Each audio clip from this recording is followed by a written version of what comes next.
surprise. But in this situation, is it going to be worth it? There's not a lot of shields to absorb, but they have a hard engager, pseudo tank, as you've mentioned before, with the Esmeralda. Harith is going to have a lot of work cut out for him, but they have to be so careful, because if RRQ decide to go, oh, you know what? I feel like I want to play I very much want to play, a strong split pusher. Then Uranus, again, not going to be able to do much. Yeah. I'm looking at Evos' side, and it's telling you this, that they need to scale in order to work. So RQ will find a forced push. They will have to actually force engagements to happen to actually get those leads. But if they don't, and if it backfires, then if the Harith ever comes up online way too early, then it will be a problem for the side of RRQ Hoshi. That's the main sort of problem that they need to actually consider. But now, let's consider this. This might just be the very last game in the series if RRQ has got everything on the books correct. But Evos, of course, you've seen them bounce back from all these deficits, and they might just be able to do so again. And of course, we're talking about the M1 champions here who have pulled up some great upsets before, and now it's time to see whether or not can RRQ Hoshi be able to lift this MPL trophy. Oh boy, this is so far, 2-1 RRQ. Very close, and now the hype is coming in because this is Evos' last chance to stand a chance again to become the second champions. If not, they're going to have to bow to the new kings. Yeah, of course. It might just actually be them. Well, can we really call them new kings? Because, they were kings before, so it might just be Return of the King. I mean, if you're going to see their names in bright shining lights, of course you're going to have to say their new kings, True enough. Of course, now we're already seeing a lot of great responses coming in, coming from members of Evos, trying to actually push Lemon off. But, it's interesting to see Terizla constantly being pulled off by RQ Hoshi, and it totally has worked out. Yeah, and Evos, instead of using, Rexy is now going into the side lane to actually deal with Terizla, and Terizla stands absolutely no chance at any point of time against Esmeralda. But can they take this away? LJ turning it around onto Bajan. Sin takes quite a bit of damage. The flame shot initially landing, it doesn't cancel the ability, but it's just enough time for Bajan to kind of juke to the left and survive that last hit. Sin now onto the top side, looking to try and punish Rexy here as Terizla rotates down to the bottom side because he knows he never wins this matchup. Yeah, and now we're looking at a possible collapse coming from the side of Evos Esports. But what's interesting in this matchup? There's 4 flickers on the side of RK Hoshi. Oh yeah, there is 4 flickers. I guess they're looking to really make the play here. Let's count the number: 3 purifies, 1 flame shot, and a retribution. I guess they never want to lose, another big objective here. Oh, here we go. Juan already pops down the ultimate. The Zaman Force didn't really do too much there, as the rest of the team is going to collapse. So they call it off. They decide, this ain't worth our time. Zaman Force is on a very short cooldown after all, and considerably short compared to every other ultimate in the game. Yeah, a little bit of cat and mouse chase over the bottom side, and wreck. I'm expecting nothing less from him. And so far, for the side of Evos, they are playing this one a little bit more disciplined, where they are not hoping to actually overextend. But over top side, though, we see Lemon here already laying the smackdown upon Rexy. That sort of interesting one-on-one skirmish has resulted in a way that they are forcing the Esmeralda to pack away. Yeah, Esmeralda got chunked out pretty hard there. The Executioner Strike wasn't able to secure the execution on top of everything else, but they're going to slowly rotate down. Let's see who's going to get this turtle here. As you can see that Uranus is positioned in a very awkward spot, but the R7 is doing the exact same thing. He's in the back line. He's looking for an option, but luckily Bajan as well as Luminaire, they're making sure they don't make the same mistake as they did the last time, as they look into the bush, face checking it, making sure that it's completely clear. Yeah, R7 is forcing the flicker away. I don't think he needed the flicker against Wreck, but he did it anyways, just to make sure that he's pretty much safe. But Evos now will be able to secure the very first objective here, as Diamond Force has already been popped. But LJ is on the back lines, but there's nothing much that can be done. There is no retribution on the side of the Granger anyways. Yep. You can see Luminaire once again topside. Oh, he secures the kill. It looks like Esmeralda bit a little more than she could chew. But now Juan is going to be in a lot of trouble. The time reversal has to put down the time journey as well. Diamond Force putting on top of it. They're going with the chrono dashes every single time. Tyrant's Rage actually missed. Can they secure the kill finally? Yes, they do. And they pull back. They trade cross-map trades 1 for 1.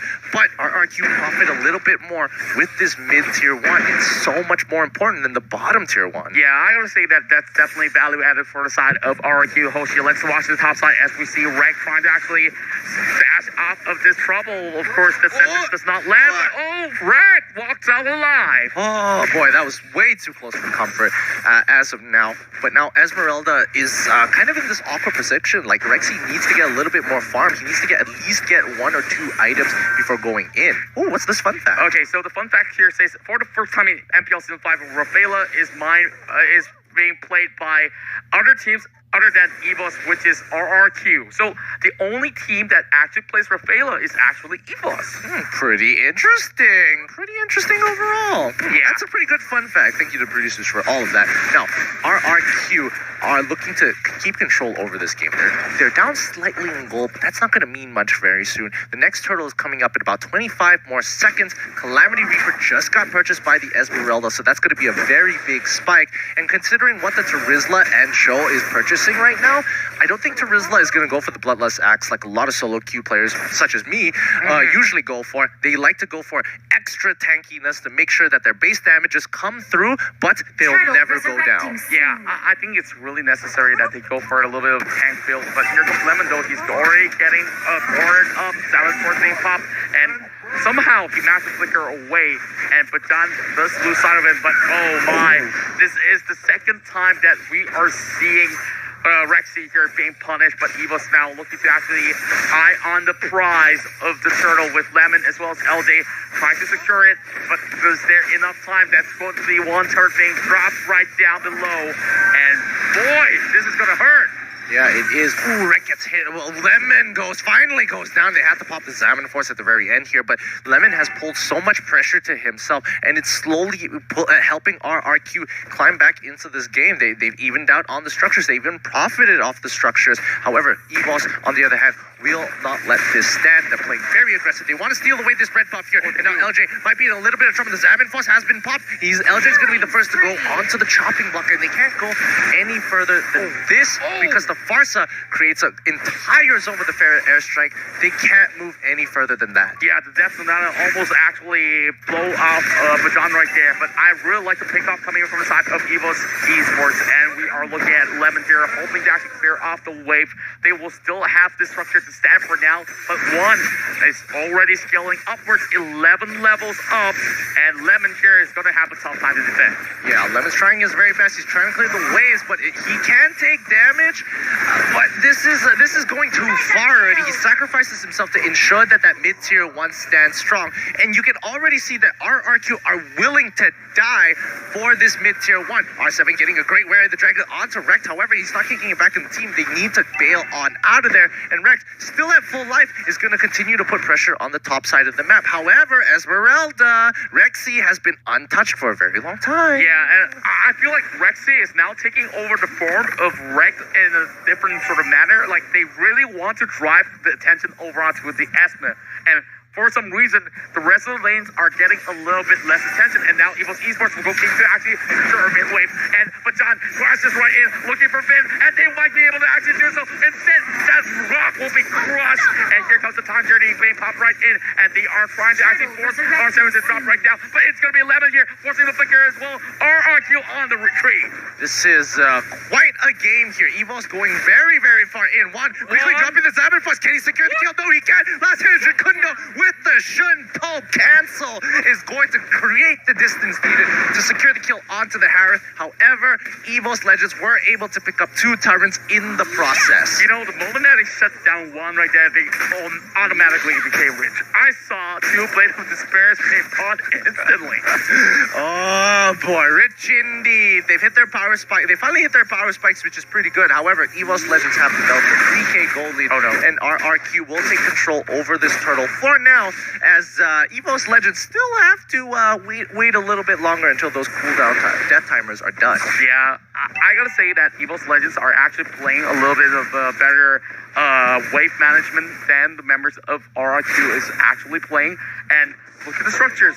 They're constantly being pushed, but LJ now, awkward position, nothing much that but John can actually do right now. The rest of the members of RRQ rotating in towards the jungle. And, well, LJ is just going to be meeting pretty much face-to-face with that Grok. Oh yeah, R7 cannot deal with Rexy right now. Rexy is a very big boy. He's running all the way through. He doesn't care about Vin anymore. He literally is face-tanking everybody right now as he goes pretty much all the way down to the end of the lane, pushing them further and further back into the base. They are just claiming territory from RRQ, and I think as of now, RRQ have to be very careful of where Rexy is going to be. If he goes in, they might need to use the Way of the Dragon defensively to get him away from the rest of the team members. Yeah, I'm actually liking this form of Evos Legends because it looks a lot more methodical. The sort of finishes that they do have is so much more clinical as compared to what they were actually up to in the previous game. This is going to be a tough one. Little Wonder is going to go into the hands of Evos here. Now I'm trying to predict what's the next move coming in for Evos. You've taken away quite a number of structures. The mid lane is pretty much cracked open. They just need to get the inhibitor turns. They're kind of just chilling, waiting, maybe looking for some picks until Luminous Lord comes up. Lemon is proxying the wave. And Evos Legends, I don't think they really want to respond to that as of yet. Yeah, I mean, they've already got wrecked over on top side, so whether or not if they actually proxy, it's a double proxy coming anyway, so naturally that will be negated as we see the Battle of Titans over the top side. Lemon is like, okay, I'm just going to ignore you. Same goes to Sid, but it's going to be 1 free turret up for grabs for Evos Legends. Yeah, Rekt actually got chunked out there because Zin was able to respond to that as he was nearby in the jungle. However, that means that information has been relayed to the rest of Evos. They're going to be able to secure a Lord with no issues whatsoever. And it's also 11 minutes, so this is a Luminous Lord. Oh, yeah. Now, of course, this is going to be RRQ, Hoshi, needing to actually rub off all the sweat while Lemon, of course, claims some consolation prize. But, you know, this Lord could still be taken down with enough effort coming in from RRQ. Yeah, they're going to have to play this a little more carefully than they should. But, you know, we're just going to have to wait and see. Evos, again, a lot of it has to come down to one big team fight. Both sides are very team fight oriented, so expect the 5v5 to come out very, very soon. Barca has to be careful of her positioning. He's all the way back to the base. Sid actually goes down too quick. This is it. This is the moment they've been waiting for. Evos Legends, they're using the ultimates very aggressively. The back line is now down. Rexy coming with a Star Moon fall. LJ, the next on the chopping block. Now R7, he can't do anything more. He gets run down. Joe is gone. The crystal is broken on one Lord. Push Evos, bring it 2-2. And we are going into Game 5, baby. And wow, Evos